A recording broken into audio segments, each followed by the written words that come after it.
त्रेता युग में श्री राम के समय द्रौपदी कौन थी? आखिर 99% लोग नहीं जानते हैं। तो आज की इस वीडियो में पूरी एक्सप्लेन से मैं आप लोग को बताने जा रहा हूँ। क्या आपने कभी सोचा है कि महाभारत की द्रौपदी का त्रेता युग यानी कि श्री राम के समय से कोई संबंध था? क्या द्रौपदी पहले जन्म में कोई और थी?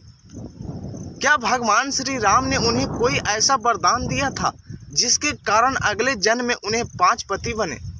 आज हम इसी प्रसिद्ध पौराणिक कथा के बारे में जानेंगे। तो आप लोग से निवेदन है कि अंत तक वीडियो को जरूर देखिएगा। आधा अधूरा ज्ञान आप लोग को महापाप हो सकता है। तो आइए बताते हैं। महाभारत में द्रौपदी को 5 पांडवों की पत्नी के रूप में जाना जाता था।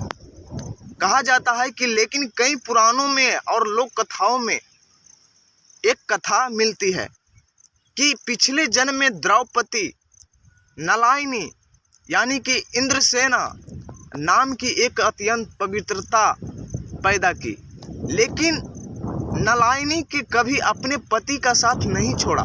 उनकी सेवा और संपूर्ण प्रसन्न होकर महर्षि ने उन्हें वरदान मांगने को कहा।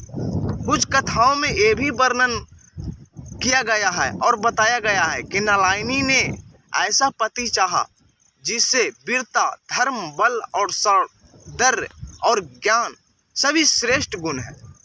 क्योंकि ये सभी गुण एक ही व्यक्ति में मिलना कठिन था, इसीलिए अगले जन्म में उन्हें 5 ऐसे पति मिले जिन्हें ये गुण अलग अलग रूप में विद्यमान थे। एक अन्य प्रसिद्ध लोक कथाओं के अनुसार अगले जन्म से पहले नलायनी ने भगवान शिव की कठोर तपस्या की और पूर्ण होने पर उन्होंने उत्साह में एक ही इच्छा 5 बार दोहरा दी, मुझे सर्वश्रेष्ठ पति मिले। भगवान शिव ने कहा कि तुमने ये वर 5 बार मांगा है, इसलिए अगले जन्म में तुम्हें 5 पति प्राप्त होंगे। इसके बाद द्रौपद युग में उनका जन्म राजा द्रौप के यज्ञ से हुआ और वो द्रौपदी कहलाई। श्री राम से जुड़ी मानवता। अब प्रश्न उठता ये है कि त्रेता युग में श्री राम के समय द्रौपदी कौन थी?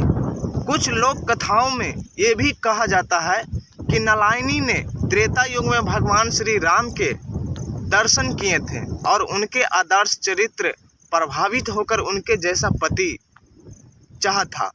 हालांकि प्रमुख ग्रंथों जैसे वाल्मीकि रामायण यानी कि महाभारत में इस घटना का स्पष्ट रूप से बताया गया है और ये भी कथा में मुख्य बात बताया गया है कि पौराणिक कथा यानी कि परंपराओं में भी सुनाया जाता है कि इसलिए यह कहना कि द्रौपदी त्रेता युग श्री राम के किसी विशेष पात्र रूप में ये वर्णन किया गया है।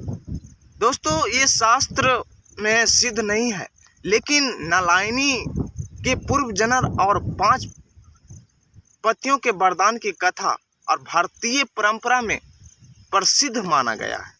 दोस्तों, इस कथा के अनुसार त्रेता युग के समय द्रौपदी की पूर्व जन्म नलायनी के रूप में माना जाता है। बाद में द्रौपदी युग में दिव्य आत्मा द्रौपदी बनी और महाभारत की सबसे महत्वपूर्ण पात्रों में शामिल हुई।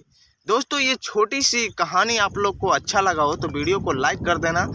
और उम्मीद है कि बहुत तेज़ हवा चल रहा है मेरे दोस्त, तो आवाज़ मेरी आप लोग को अच्छी तरीक़ा से सुनाई नहीं पड़ रहा होगा, तो मैं आप लोग से माफ़ी चाहता हूँ। और हो सके तो इस वीडियो को अंत में एडिटिंग मैं बारीकी तरह से कर पाऊँ ताकि वीडियो को क्वालिटी अच्छा आए।